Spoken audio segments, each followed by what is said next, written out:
The abandoned car park beneath Waterloo Station seemed like the perfect place for what Tommy Carlyle had planned. Isolated, multiple escape routes, and far enough from the palace to avoid the heaviest security presence. What Tommy didn't know was that James Whitmore had been leading him there deliberately. Inspector Ashford coordinated the operation from a command vehicle positioned 6 blocks away, his radio crackling with updates from surveillance teams that had been tracking the situation for 3 hours.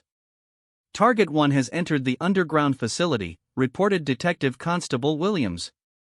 3 additional subjects approaching from the south entrance. Sarah Mitchell adjusted her position in the shadows near the main exit, her hand resting on her weapon while she watched the carefully orchestrated trap unfold.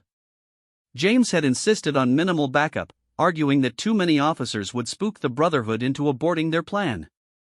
All units, remember the priority is evidence collection, Ashford's voice came through their earpieces. We need them to commit to criminal action before intervention. James descended the concrete ramp into the dimly lit parking structure, his footsteps echoing in the empty space. His civilian clothes made him look like any other Londoner, but beneath his jacket was a recording device that would capture everything about to happen. Tommy emerged from behind a concrete pillar, flanked by Pete Wilson and 2 other Brotherhood members that James didn't recognize. The scarred enforcer carried a tire iron with practiced ease, while Pete's massive fists were wrapped with chains. Well, Tommy called out, his voice carrying clearly in the enclosed space. The famous palace guard decides to take a little walk. James stopped about 15 feet away, maintaining distance while evaluating his opponents. 4 men, all armed, all positioned to cut off escape routes. It was a professional setup, but they had made one critical error: they thought they were hunting him. Gentlemen, James replied calmly. I believe you wanted to speak with me. Tommy laughed, but there was no humor in it. Speak? No, soldier boy. We're way past talking. See, you embarrassed our president in front of the whole world. Made the Brotherhood look weak. That's not something we can let slide. Marcus Richardson brought that humiliation on himself when he attacked a Queen's Guard with a weapon. Maybe so, Tommy admitted, beginning to circle slowly. But reputation is everything in our line of work. You cost us respect, so now you pay the price. Pete cracked his knuckles, the sound sharp in the concrete chamber. Should have taken the transfer when you had the chance. James noticed the 4th man moving to flank him from the left, completing the encirclement. Standard intimidation tactics, designed to make the target feel trapped and desperate. What they couldn't know was that James had spent years in situations where being outnumbered was normal. Before we proceed, James said conversationally, I should mention that assaulting a member of the Queen's Guard carries a mandatory minimum sentence of 7 years. Tommy spat on the concrete.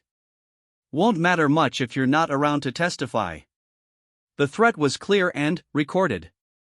James touched his collar briefly, a signal to the surveillance team that criminal intent had been established. In the command vehicle, Inspector Ashford leaned forward as the audio feed carried Tommy's words clearly. That's conspiracy to commit grievous bodily harm at minimum. Do we move now? Sarah's voice came through the radio from her position. Negative. Let's see how far they're willing to take this. Tommy raised the tire iron and pointed it at James. Here's how this works. We're going to beat you unconscious, then we're going to make sure you never wear that fancy uniform again. Message sent, lesson learned. James shifted his weight slightly, a movement that looked like nervous tension to his opponents but was actually preparation for explosive action. And, after that? After that, maybe we pay a visit to that pretty detective who arrested Marcus. Show her what happens when people interfere with Brotherhood business. The threat against Sarah changed everything. James's expression hardened almost imperceptibly, but the shift was enough to make Pete pause in his advance. That would be unwise, James said quietly. Tommy mistook the warning for fear. Would it? See, that's the problem with you military types. You think your training makes you invincible. But there are 4 of us and 1 of you, and we're not playing by army rules. James smiled, and something about that expression made all 4 men suddenly uncertain about their plan. You're right, James agreed. This isn't the army. He moved without warning, covering the distance to the nearest attacker in 2 quick steps. The Brotherhood had expected him to wait for them to close in, but James had learned long ago that in close quarters combat, the advantage went to whoever struck first and struck hard. The tire iron never connected. James caught Pete's wrist in mid-swing and used the big man's momentum to slam him face-first into the concrete pillar. Pete dropped like a stone, unconscious before he hit the ground. Tommy swung his own weapon in a vicious arc aimed at James's head, but the guardsman ducked under the blow and drove his elbow into Tommy's solar plexus with surgical precision. The enforcer doubled over, gasping for breath that wouldn't come. The third man rushed forward with a knife, but James sidestepped the clumsy attack and delivered a precise strike to the nerve cluster in his attacker's neck. The knife clattered away as the man collapsed, temporarily paralyzed. The fourth Brotherhood member, seeing 3 of his companions neutralized in less than 10 seconds, made the smart choice and ran for the exit. James let him go. 3 prisoners would be sufficient for prosecution, and the fleeing man would spread word of what happened here, which served its own purpose. Tommy struggled to his knees, still fighting for breath. This isn't over. Yes, it is, James replied calmly. He reached into his jacket and produced a small recording device.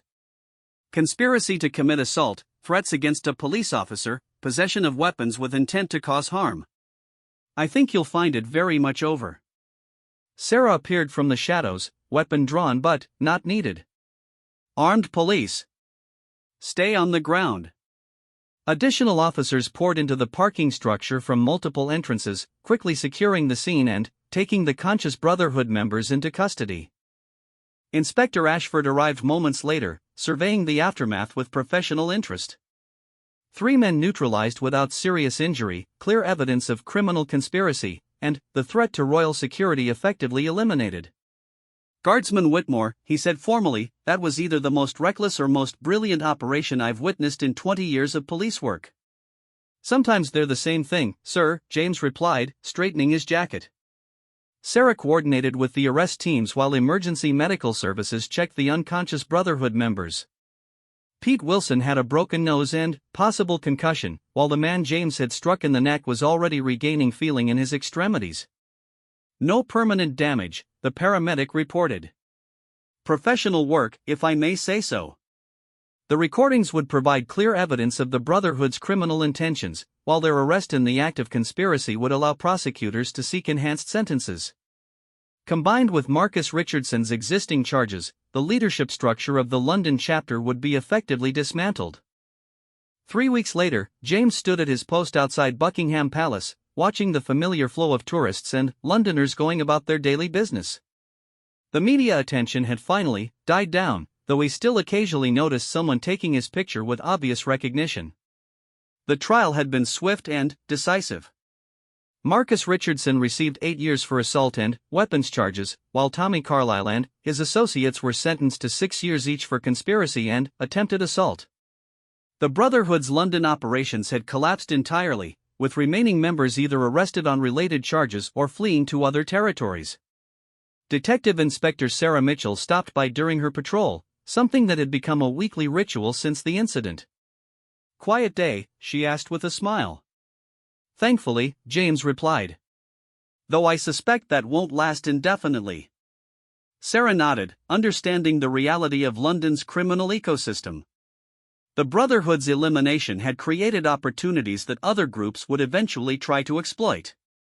"Any word on your next assignment?" she asked. James had been offered several positions since the incident, including a return to active Special Forces duty and a promotion to training command. But he had declined them all. "Staying here for now," he said simply. "Turns out I enjoy the work." Sarah laughed.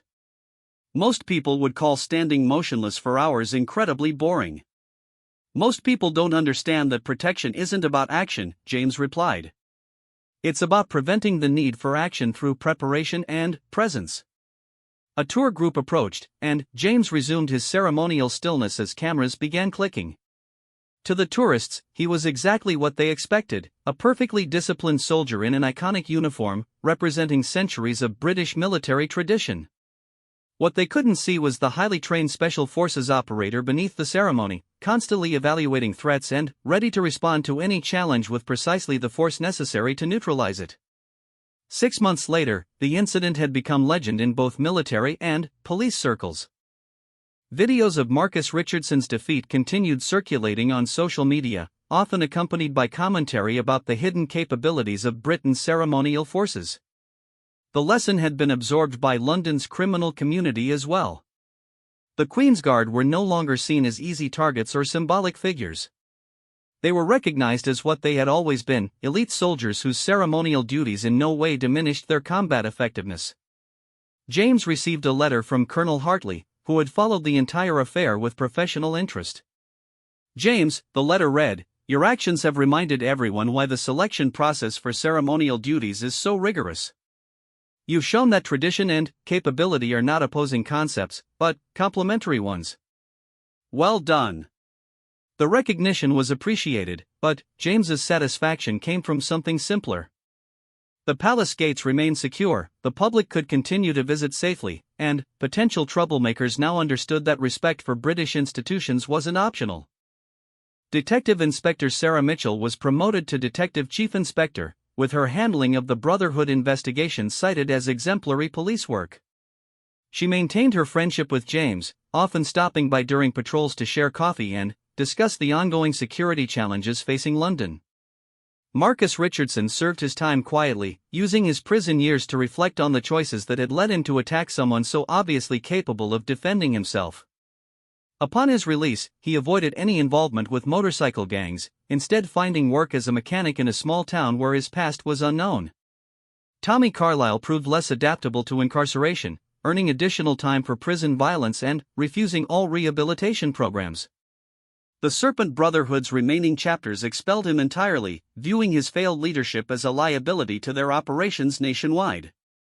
James Whitmore continued his ceremonial duties for 2 more years before accepting promotion to Training Command, where he developed new protocols for identifying and preparing soldiers for the unique demands of protecting royal properties. His final day at the palace gates drew an unusually large crowd, including many tourists who had heard about the Action Guard and hoped to see something dramatic. They were disappointed when his replacement ceremony proceeded with perfect military precision and no excitement whatsoever. As James departed in civilian clothes, one young tourist asked his father why everyone seemed so interested in watching a simple guard change. "Because," the father explained, "sometimes the most important protection comes from people you never notice until you need them." James walked away from the palace with no fanfare, just another Londoner disappearing into the city's crowds. But his legacy remained in the enhanced security protocols, the deterrent effect on potential troublemakers, and the reminder that Britain's ceremonial traditions were maintained by warriors, not actors. The chain that Marcus Richardson had swung in anger now resided in a police evidence locker, a reminder of the day when criminal arrogance met professional competence and found itself thoroughly outmatched.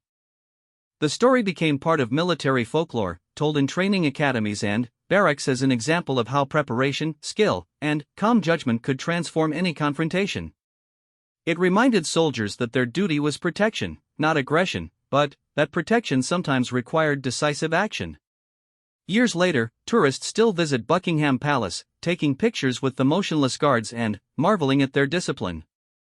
Most never know that they're being protected by soldiers whose training and experience rival any special forces unit in the world. But sometimes, when trouble approaches those gates, the would-be troublemakers remember a story about a biker who thought he could intimidate a Queen's Guard, and they decide to find somewhere else to cause their problems. The result, as promised in that viral video title, truly was unbelievable. A single guardsman had dismantled an entire criminal organization through nothing more than doing his duty with professional competence. In the end, that was the most remarkable thing of all. James Whitmore had never set out to become famous or to destroy the Serpent Brotherhood. He had simply stood his post, protected his area of responsibility, and responded to threats with exactly the minimum force necessary to neutralize them. It was, in every sense, what a Queen's Guard was supposed to do. The tourists taking pictures outside Buckingham Palace today still don't know this story. They see men in red tunics and bearskin hats, ceremonial figures from a bygone era. They have no idea they're looking at warriors. The holding cell in Westminster Station buzzed with tension as Marcus Richardson sat on the narrow bench, his wrists still sore from the handcuffs. 3 hours had passed since his humiliation at the palace gates, and the reality of his situation was beginning to sink in. Around him, fellow members of the Serpent Brotherhood occupied adjacent cells, their usual swagger replaced by uncomfortable silence. Detective Inspector Sarah Mitchell reviewed the incident reports at her desk, but her mind kept returning to the guardsman's precise movements. She had seen Special Forces operators in action before, but there was something different about James Whitmore's response. No wasted motion, no excessive force, just the minimum necessary action to neutralize a threat. It spoke to training that went beyond what most soldiers received. Her computer chimed with an incoming message from the Crown Prosecution Service. The charges against Marcus were serious: assault with a weapon, threatening behavior, and disturbing the peace near a royal residence. Combined with his extensive criminal record, he could be looking at significant prison time. But Sarah's investigation had uncovered something more troubling. The Serpent Brotherhood wasn't just a local motorcycle club. Intelligence reports linked them to drug trafficking, extortion, and violent intimidation across 3 counties. Marcus's confrontation with the guardsman wasn't a random act of aggression. It was a calculated test of their ability to operate in central London without interference. Meanwhile, at Buckingham Palace, James Whitmore completed his shift change briefing with Sergeant Major William Hayes, a veteran of 25 years who had seen everything the ceremonial duties could throw at him. "Quite a day, Guardsman Whitmore," Sergeant Major Hayes said, closing the incident file. "Word from upstairs is that you handled yourself exactly as expected of the Queen's Guard." James nodded respectfully. "Thank you, Sergeant Major. Just following protocol." "Protocol doesn't teach a man to disarm an armed attacker in 3 seconds without breaking his neck," Hayes observed with a slight smile. "Your file mentions Afghanistan, but it doesn't go into specifics." "Special Air Service?" "Special Boat Service, Sergeant Major. Maritime counter-terrorism before transferring to ceremonial duties." Hayes whistled low. The SBS was one of Britain's most elite military units, specializing in operations that regular forces couldn't handle. No wonder Marcus Richardson had found himself outmatched so quickly. "Well, that explains a few things," Hayes said. "But I should warn you, this incident is going to attract attention you might not want. Media's already picking up the story, and there are videos all over social media." James had expected this. In the age of smartphones and instant communication, any unusual event became public knowledge within hours. He had hoped to serve out his ceremonial posting quietly, using the time to decompress from years of high-stress operations. That plan had just become significantly more complicated. Across London, in a warehouse that served as the Brotherhood's unofficial headquarters, tensions were running high.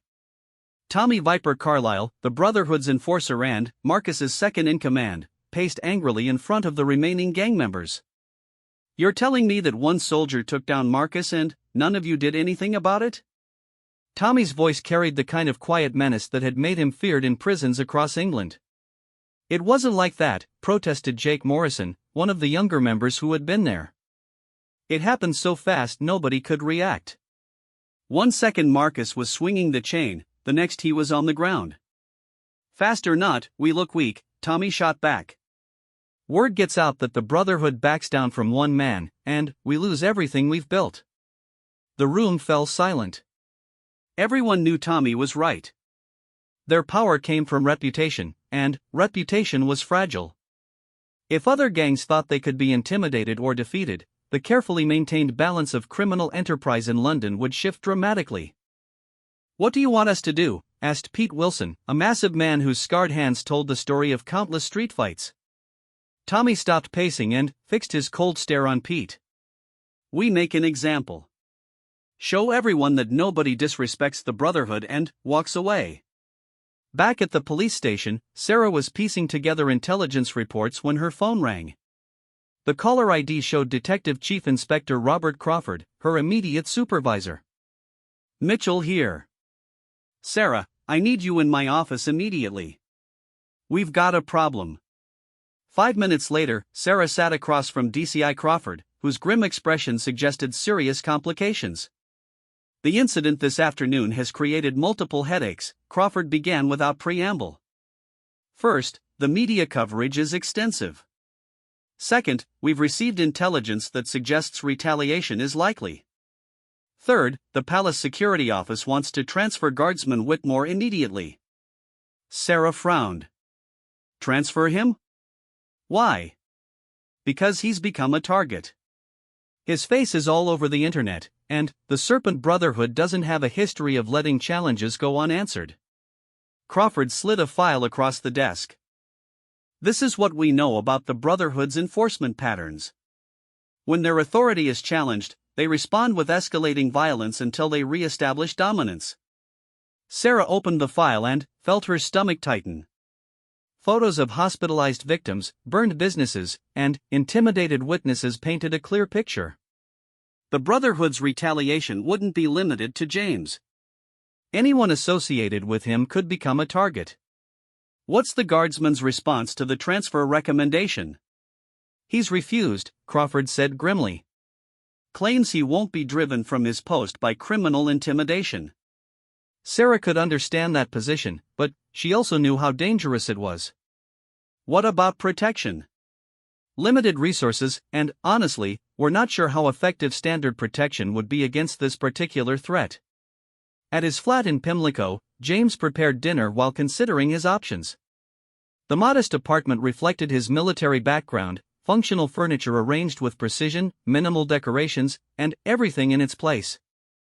The only personal touches were a few photographs of fellow soldiers and a bookshelf filled with military history and philosophy. His phone had been ringing constantly since the incident videos went viral, but he had ignored most calls. The few he answered came from former SBS colleagues offering support or ribbing him about becoming a social media sensation. The most serious call came from his former commanding officer, Colonel David Hartley, who had tracked him down despite his unlisted number. "James, I've been watching the news. Hell of a thing you did today." "Just doing my job, sir." "We both know it was more than that. Listen, I've been in contact with some people about your situation. There are options if you want to step away from the ceremonial posting." James appreciated the concern, but his response was immediate. "Respectfully, sir, I took an oath to protect this post. I don't intend to abandon it because of criminal threats." There was a pause before Colonel Hartley spoke again. "I expected you'd say that. But, James, these aren't insurgents in a war zone. They're criminals in your home city, and they have advantages here that your military training might not have prepared you for." "Such as?" "They know where you live. They know your routines. They can get to people you care about. And they don't follow any rules of engagement." James considered this while looking out his window at the quiet street below. The colonel was right about the changed environment, but backing down now would set a precedent that could endanger other guardsmen in the future. "I understand the risks, sir. But if we retreat every time criminals make threats, we're no longer protecting anything." The next morning brought unexpected complications. James arrived at the palace to find increased security measures in place and a briefing waiting from Palace Security. Inspector Richard Ashford, head of Palace Security, was direct in his assessment. "Guardsman Whitmore, intelligence indicates credible threats against your safety and, potentially against the royal residence itself. The Serpent Brotherhood has been linked to explosives possession and has made statements about teaching lessons to those who interfere with their operations." James listened carefully, but his expression remained unchanged. "What are the specific threat indicators?" "Surveillance of your residence, inquiries about your schedule, and intercepted communications suggesting coordinated action within the next 72 hours. "Recommendations?" "Transfer to a secure posting until the threat level decreases. We can arrange protective custody and a new assignment within 48 hours. James considered the offer seriously. It made tactical sense from a personal security standpoint. But it also meant allowing criminals to dictate military deployments, which set a dangerous precedent. "Inspector, with respect, transferring me would send a message that criminal threats can influence royal security operations. That seems like a greater long-term risk than dealing with the current situation. Ashford had expected this response but had hoped for a different one. Guardsman, your courage is admirable, but we have responsibilities beyond individual safety. If something happens to you, it reflects on all royal security operations. Then, ensure nothing happens to me, James replied simply. At Westminster Station, Sarah's investigation was yielding disturbing information. The Brotherhood's retaliation pattern was predictable but brutal. They would start with intimidation, escalate to property damage, then progress to physical violence. The timeline was usually 5 to 7 days from initial incident to climactic response. More concerning was evidence that they had inside information. Someone with access to police databases had been providing them with addresses, schedules, and operational details about their targets. Sarah's phone buzzed with a text message from an unknown number. The soldier boy should have minded his own business. Now everyone pays. She immediately initiated a trace on the number while forwarding the message to the cybercrime unit. Within an hour, they had confirmed what she suspected. The message came from a burner phone, but location data suggested it originated from the Brotherhood's warehouse headquarters. That afternoon, James noticed subtle changes in his environment. The usual crowd of tourists seemed different somehow. Several individuals appeared multiple times in different locations, and their attention seemed focused on him rather than the typical photo opportunities. Professional surveillance was something he had been trained to detect and counter, but the urban environment created complications. In a war zone, suspicious individuals stood out clearly. In central London, distinguishing between genuine tourists and potential threats required constant evaluation. During his lunch break, James made a decision that would change everything. Instead of eating in the palace staff area as usual, he walked to a nearby cafe that would require him to pass through several public spaces. The surveillance team wasn't expecting this deviation from routine, and their hasty repositioning confirmed what James already suspected. He was being watched, evaluated, and probably targeted for immediate action. Rather than return to the palace immediately, James continued his walk, leading his watchers away from the royal residence and into an area where their presence would be more obvious to anyone trained to look for it. He paused at a bus stop and used the reflective surface of the shelter to count and identify his followers. 3 men, all wearing different clothing but moving with the coordinated patterns that indicated professional experience. James smiled slightly. If the Brotherhood wanted to escalate the situation, he was prepared to accommodate them. But it would be on his terms, not theirs. He pulled out his phone and dialed Inspector Ashford's direct line. Inspector, this is Guardsman Whitmore. I believe we have an opportunity to resolve the current threat situation. What kind of opportunity? The kind that ends with several criminals in custody and clear evidence of their intended crimes. There was a pause before Ashford responded. Guardsman, are you suggesting what I think you're suggesting? I'm suggesting that we let them make their move, but ensure we're ready when they do. That's incredibly dangerous. Less dangerous than letting them choose the time and place, James replied. And considerably less dangerous than allowing them to believe they can threaten royal security without consequences. As James spoke, he noticed his followers becoming more aggressive in their positioning. The confrontation was coming whether he wanted it or not. The only question was whether it would happen on his terms or theirs. The decision was about to be made for everyone involved. The summer heat hung thick over downtown London as Detective Inspector Sarah Mitchell adjusted her radio and checked her watch. 3:45 in the afternoon meant the tourist crowds would be at their peak around Buckingham Palace. What she didn't expect was the rumble of motorcycle engines cutting through the usual city noise like thunder before a storm. Marcus Steele Richardson revved his Harley-Davidson one more time as he looked back at the 15 riders behind him. The Serpent Brotherhood had been planning this ride through central London for weeks. Not because they had any particular destination in mind, but because showing their colors in the heart of the city sent a message. They were here, they were strong, and they didn't bow to anyone. Marcus had earned his nickname the hard way. At 34, he had spent half his life in and out of prison cells, with scars on his knuckles that told stories of bar fights and territorial disputes. The heavy chain hanging from his leather vest wasn't just for show. It had settled more arguments than he could count. Today felt different though.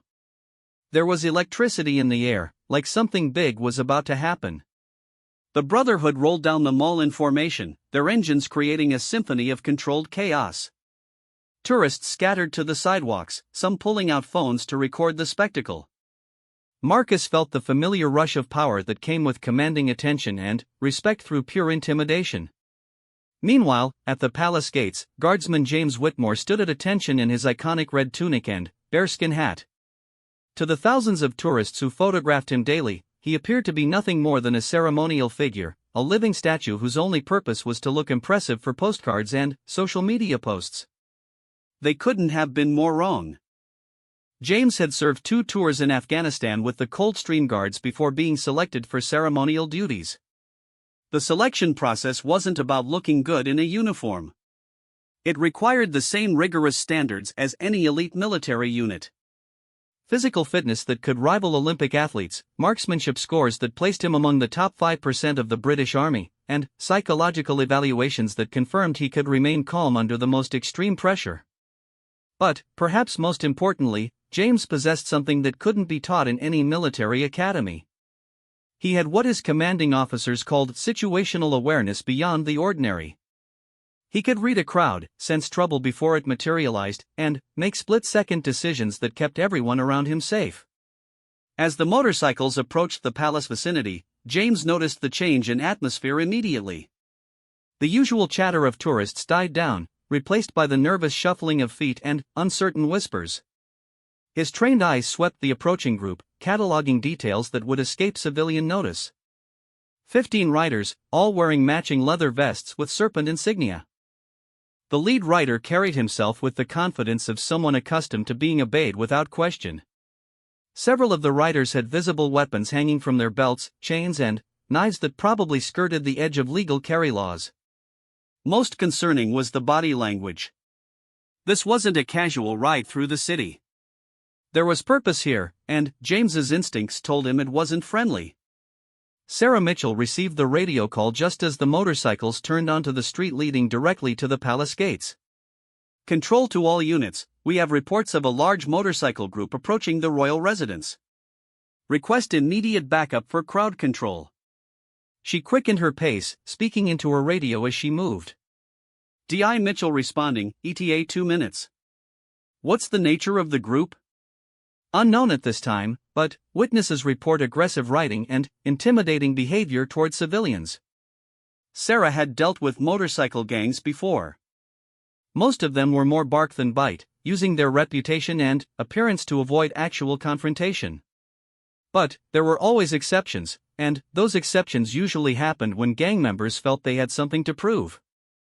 Marcus brought his bike to a stop directly in front of the palace gates, deliberately positioning himself in the center of the tourist viewing area. The message was clear, this was his space now. The other riders formed a loose semicircle behind him, engines still running, creating a wall of leather, chrome, and barely contained aggression. Ladies and gentlemen, Marcus called out to the crowd, his voice carrying the kind of authority that came from years of making people listen whether they wanted to or not. Welcome to a real show. James remained motionless, but every muscle in his body was now coiled and ready. His eyes tracked the lead rider's movements while simultaneously monitoring the crowd for panic indicators. Children were starting to cry, and he could see parents pulling their families back toward the safety of the surrounding buildings. The training kicked in automatically. Assess the threat, identify potential casualties, determine available resources, plan multiple response scenarios. All of this happened in the space of 3 heartbeats while maintaining the perfectly still exterior that tourists expected from the Queen's Guard. Marcus dismounted his bike with theatrical flair, making sure every eye was on him. He had performed this routine in dozens of small towns across England. Show up with enough riders to look intimidating, make a big scene, let the locals know who was in charge, then leave before the police could organize any real response. What he hadn't counted on was that today's audience included someone who had faced down armed insurgents in desert combat zones. Look at this, Marcus announced to his followers, pointing at James with exaggerated amusement. "They've got toy soldiers guarding the palace. What do you think, boys? Think Pretty Boy here knows how to use that rifle, or is it just for decoration?" The other riders laughed and revved their engines in approval. Several tourists backed away further, but some held their ground, phones out, recording everything. In the age of social media, even dangerous situations became content opportunities. James evaluated his options. He could call for backup, but that would take time and might escalate the situation unnecessarily. He could maintain position and hope the bikers grew bored and moved on. Or he could do what his training and instincts told him was necessary, establish that this space was under his protection and would remain so. The choice was made easier when Marcus unclipped the heavy chain from his vest. Sarah Mitchell rounded the corner just as Marcus began walking toward the guardsman, chain swinging lazily at his side. She immediately recognized the setup. This was a dominance play, designed to humiliate someone perceived as weak in front of as many witnesses as possible. She reached for her radio to call for immediate armed response, but something made her hesitate. The guardsman hadn't moved, hadn't shown any sign of fear or concern. In fact, there was something about his posture that reminded her of the Special Forces soldiers she had worked with during joint training exercises.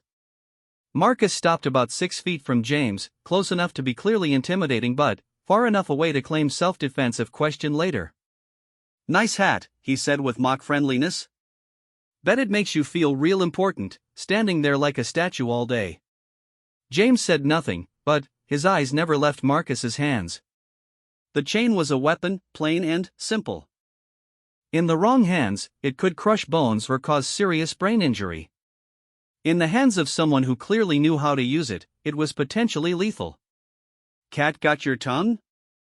Marcus continued, beginning to swing the chain in a wider arc. "Or maybe you're just scared." "Can't say I blame you. Lot of scary people in the world." The crowd had gone completely silent now. Even the other bikers had shut off their engines to hear what was happening. Everyone could feel the tension building, like pressure before an explosion. "You know what I think?" Marcus said, stepping closer. "I think you're just playing dress up. I think underneath that fancy uniform, you're nothing but another soft civilian who never had to fight for anything real." James's response was so quiet that only Marcus could hear it, but the words carried the kind of calm certainty that made smart people very nervous. "Sir, you need to step back from the gate." Marcus laughed, but there was less confidence in it than before. Something about the guardsman's tone suggested that this wasn't going to go the way he had planned. "Or what?" Marcus challenged, raising the chain higher. "You going to arrest me? You going to fight me?" "Because I've been fighting since before you were old enough to play soldier." James shifted his weight almost imperceptibly, a movement so subtle that it would be invisible to civilian eyes but which any combat veteran would recognize immediately. It was the stance of someone preparing to move very quickly in response to a threat. "Last warning, sir," James said, his voice still calm but now carrying an edge that made several of the bikers exchange uncertain glances. "Step back from the gate." Marcus's pride wouldn't let him back down now, not in front of his crew and dozens of witnesses. He had built his reputation on never backing down, never showing weakness, never letting anyone disrespect him or his brotherhood. He brought the chain back over his shoulder, preparing to swing it forward in a move that would either force the guardsman to flee or leave him badly injured on the ground. What happened next would be talked about in police stations, military barracks, and biker clubs across the country for years to come. James had been watching Marcus's body language, reading the micro-expressions and muscle tensions that telegraphed violent intent. He saw the decision form in the biker's eyes a full second before the chain began its forward motion. To the crowd, everything seemed to happen at once. Marcus swung the chain with all his strength, aiming for the guardsman's head in a strike that would have hospitalized an ordinary person. But James was far from ordinary. He moved with the fluid precision that came from thousands of hours of training and real-world combat experience. The rifle, which everyone assumed was just for show, became a defensive tool in hands that knew exactly how to use it. The chain wrapped around the rifle's barrel harmlessly as James stepped to the side and forward simultaneously, closing the distance before Marcus could recover his balance. What followed was a demonstration of controlled violence that left everyone watching stunned into silence. In less than 3 seconds, Marcus found himself face down on the pavement, his arm twisted behind his back in a submission hold that sent lightning bolts of pain through his shoulder whenever he tried to move. The chain lay on the ground several feet away, as harmless as a discarded piece of rope. Armed police! Sarah Mitchell shouted as she arrived on scene, but she quickly realized that the situation was already completely under control. James held Marcus in position with minimal effort while speaking into a small radio that had appeared from somewhere in his uniform. Palace security, this is Guardsman Whitmore. I have one subject detained for assault on royal property. Request backup for multiple associates. The other 14 bikers sat on their motorcycles in shocked silence. Their leader, the man who had taught them that strength and intimidation could overcome any obstacle, was being held down by someone they had dismissed as a ceremonial decoration. Sarah approached carefully, her hand near her weapon but not drawn. Guardsman, I'm Detective Inspector Mitchell. Do you need medical attention? No ma'am, James replied without taking his focus off Marcus. Subject attempted assault with a weapon. Situation is contained. Marcus tried to speak, but the angle of his arm made it difficult to get enough breath for more than a wheeze. The reality of what had just happened was starting to sink in, along with the growing crowd of tourists who were now taking pictures and videos of his humiliation. The rest of you, Sarah called out to the remaining bikers, turn off your engines and place your hands where I can see them. Most of them complied immediately, but a few looked like they were considering whether to run or fight. The appearance of additional police units coming down the street from both directions helped them make the right choice. As backup arrived and began securing the scene, James maintained his hold on Marcus with the same calm professionalism he brought to standing guard. To observers, it looked effortless, but Sarah could see the controlled strength required to keep a struggling man immobilized without causing permanent injury. How did you learn to do that? She asked quietly. Military training, ma'am, James replied. 2 tours overseas before this assignment. Sarah nodded, understanding now why the situation had ended so quickly and decisively. The tourists and even the bikers had seen a ceremonial guard in a fancy uniform. But what Marcus had actually attacked was a combat veteran with years of experience dealing with people who wanted to hurt him. As James finally released his hold and allowed other officers to take Marcus into custody, the full weight of what had happened began to settle over the crowd. A lone guardsman had just single-handedly neutralized what appeared to be a dangerous gang confrontation without firing a shot or seriously injuring anyone. Marcus was helped to his feet, his leather jacket torn and his pride in ruins. As the handcuffs clicked into place, he looked back at James with a mixture of anger and grudging respect. "Who the hell are you?" he muttered. James straightened his uniform and picked up his rifle, checking it for damage before returning to his post. "I'm a Queen's Guard," he said simply, as if that explained everything. And perhaps it did.